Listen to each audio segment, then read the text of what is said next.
কিশোরগঞ্জে আসন্ন ঈদকে সামনে রেখে নিরাপত্তা জোরদার করেছে কিশোরগঞ্জ মডেল থানা পুলিশ। জনগণের জানমাল রক্ষা এবং নিরাপদ যাত্রাকে সহজ করতে নাকি এই ধরনের কার্যক্রম চলমান থাকবে। আপনারা জানেন যে বিভিন্ন সময় কিশোর গ্যাংয়ের খবর পাওয়া যায়। কিশোর গ্যাং বা ছিনতাইকারী মাদক ব্যবসী যেন ঈদ যাত্রায় ঈদের ক্রেতারা যেন স্বাচ্ছন্দ্যে কেনাকাটা করতে পারে। আমরা মার্কেটের থেকে এসে যে ওয়ার্ক করে বিভিন্ন জায়গায় ঘুরলাম, জনগণের স্বস্তি দেওয়ার জন্য এটা আমাদের নিরাপত্তাটা হল। আপনাদের এই অভিযান কি সর্বদাই চলমান থাকবে? ইনশাল্লাহ আমরা এটা কন্টিনিউ থাকবে।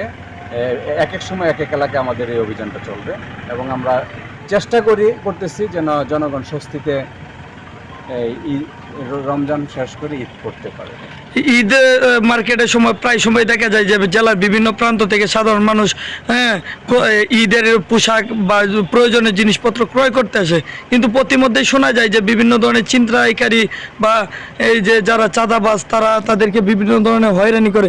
এই বিষয়গুলো নিয়ে কি আপনি কোনো ধরনের একটি ফ্লোর চার্ট তৈরি করছেন যে জনগণের জানমাল নিরাপত্তার জন্য আলাদা একটা উদ্যোগ গ্রহণ করবেন? আমাদের কিশোরগঞ্জ জেলার সুযোগ্য পুলিশ সুপার মহোদয়ের নেতৃত্বে আমরা অন্যান্য সময় যে ধরনের পুলিশ ডেপ্লয়মেন্ট ছিল ঈদ উপলক্ষে, এবার এর চেয়ে দ্বিগুণ করা হয়েছে। বিভিন্ন পয়েন্টে আপনারা দেখবেন যে দুপুর 2টা থেকে রাত্র 12টা পর্যন্ত পিকেট টিম আছে, ওরা বিভিন্ন বিষয়গুলো আইনশৃঙ্খলা দেখবে, সাথে আমাদের মোবাইল টিমগুলো আছে। এর বাইরে আমরা এই যে দেখতে পাচ্ছেন আমার সিভিলে বিভিন্ন মার্কেটের আশেপাশে ঘুরে কেউ কোনো বখাটেরা যেন ডিস্টার্ব করতে না পারে, কোনো চিন্তাই করতে না পারে।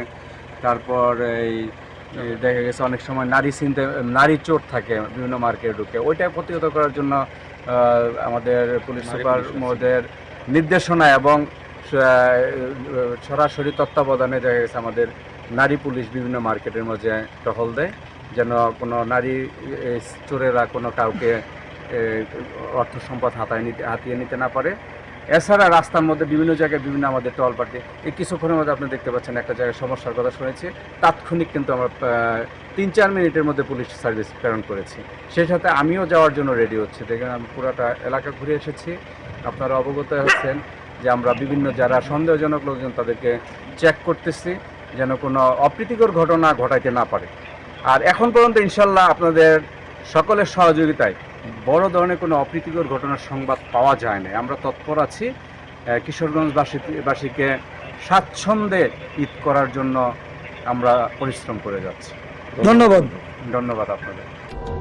গতকাল রাতে কিশোরগঞ্জ মডেল থানার ওসি মোহাম্মদ আবুল কালাম ভুইয়া থানার স্বয়ংক্রিয় ফোর্স নিয়ে কিশোরগঞ্জ জেলা শহরের গুরুত্বপূর্ণ জায়গাগুলোয় বড়বাজার, 13পট্টি, রথখোলা এবং এর আশপাশ সহ ছিনতাইপ্রবণ এলাকায় নরসুন্দা ওয়াকার্সে ও গুরুদয়াল মুক্ত মঞ্চ সহ লেকপাড়ের সমস্ত জায়গায় টহল নিশ্চিত করেন।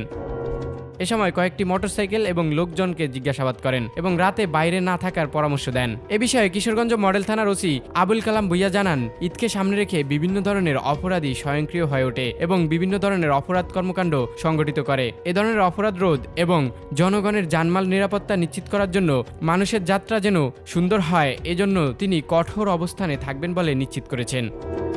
অপরাধ রোধে কিশোরগঞ্জ মডেল থানা পুলিশ সবসময় সতর্ক অবস্থানে রয়েছে বলে জানান। যে কোনো প্রয়োজনে থানায় যোগাযোগের সাথে সাথে আইনি সহযোগিতা প্রদানে আশ্বস্ত করেন। Next report, news time. News Times, সত্যের প্রত্যয়ে আমরা।